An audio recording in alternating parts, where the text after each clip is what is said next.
our next presenter this evening, Eric Meyer, and his presentation, Concrete Images. Please welcome to the stage, Eric.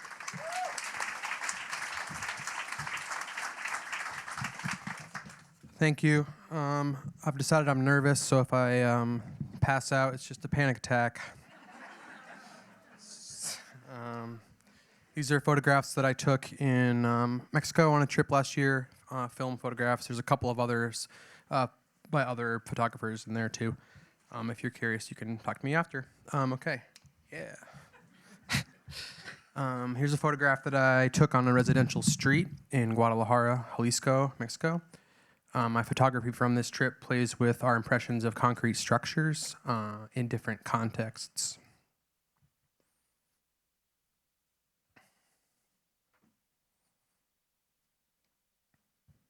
Here's another photo from the trip from the Pacific beaches of Jalisco.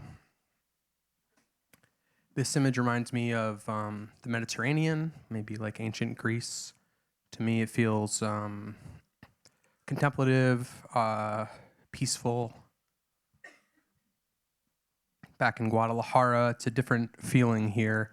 There's unconscious or semi-conscious associations. These signals carry certain messages, maybe even feelings of fear around personal safety. But I'm not in the aesthetic dimension necessarily.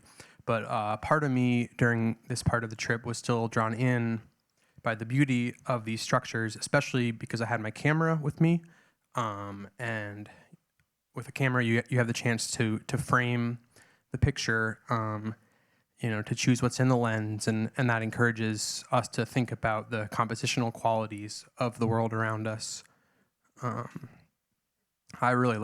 love this one. To me, it exists right at the crossroads of, historical and beautiful, like the beach shot, versus more dilapidated.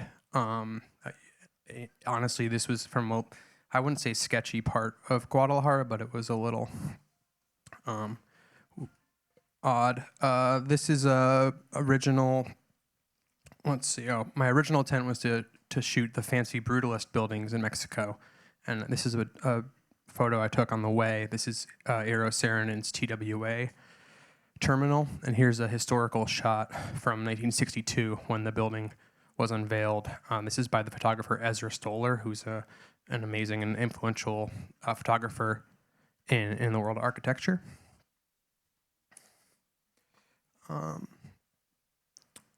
Here's a quote from this lofty sort of world that Saarinen made buildings in, and this is Louis Kahn. Rejecting the obvious distinctions between walls and openings, lines and planes, 2 and 3 dimensions, transparency and opaqueness, this building is characterized by a distinctive type of abstractness. And here's another building from that world. It's the Royal National Theatre in London. This is Lasdun. The photographer is Ian Campo. In 1988, Prince Charles said this structure was a clever way of building a nuclear power station in the middle of London without anyone objecting. My goal when I visited Guadalajara was just to experience the city. The 2 things on my itinerary were a soccer match and a trip to the Valentina hot sauce factory. But in the neighborhood I was staying, I began to experience the abstract qualities of beauty in just the homes in the neighborhood that I was expecting to see in Mexico City with the more traditional brutalist kind of lofty structures there. So the mental associations that I mentioned before, they're often subconscious or semi-conscious and pretty deep. You can't just say like, oh, this is going to be beautiful now. But I did find myself starting to experience that in the city. So this is Nuevo Mercado Libertad, which was built in 1959. It was designed by Alejandro Zahn. And what's interesting is when I was on the trip, I was like, I'm discovering this sort of play between high and low art. And then when I got back and did some research, the architects already were thinking that way and already were playing with that stuff. So here's another picture of that market looking down, and they're not trying to make it like the TWA terminal. There's lots of exposed wires, and it's kind of, I don't know, ugly in some ways, but that's just the day-to-day life of Guadalajara. This is a shot I took from above. It's Jalisco is where birria is from. If anyone's had that recently, it's pretty hip in the U.S. right now. It's a stew, usually goat. This is one of the best lunches that I think I've ever had. Let's see.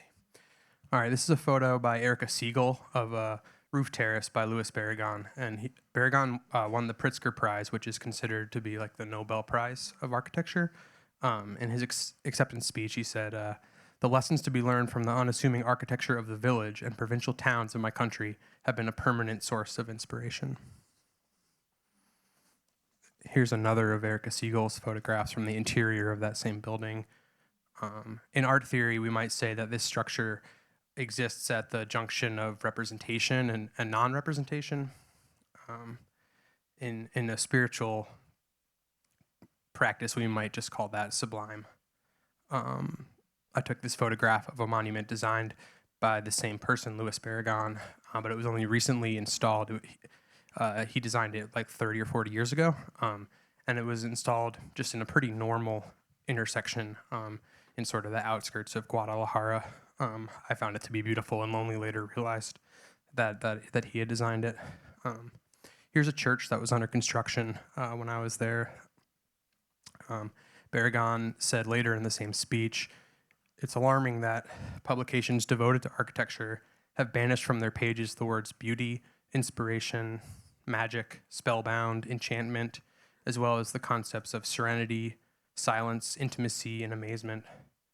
All these have nestled in my soul, and though I am fully aware that I have not done them complete justice in my work, they have never ceased to be my guiding lights.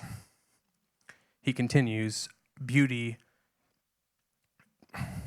the invincible difficulty that the philosophers have in defining the meaning of this word, is unequivocal proof of its ineffable mystery. Beauty speaks like an oracle, and ever since man has heeded its message in an infinite number of ways. Thanks.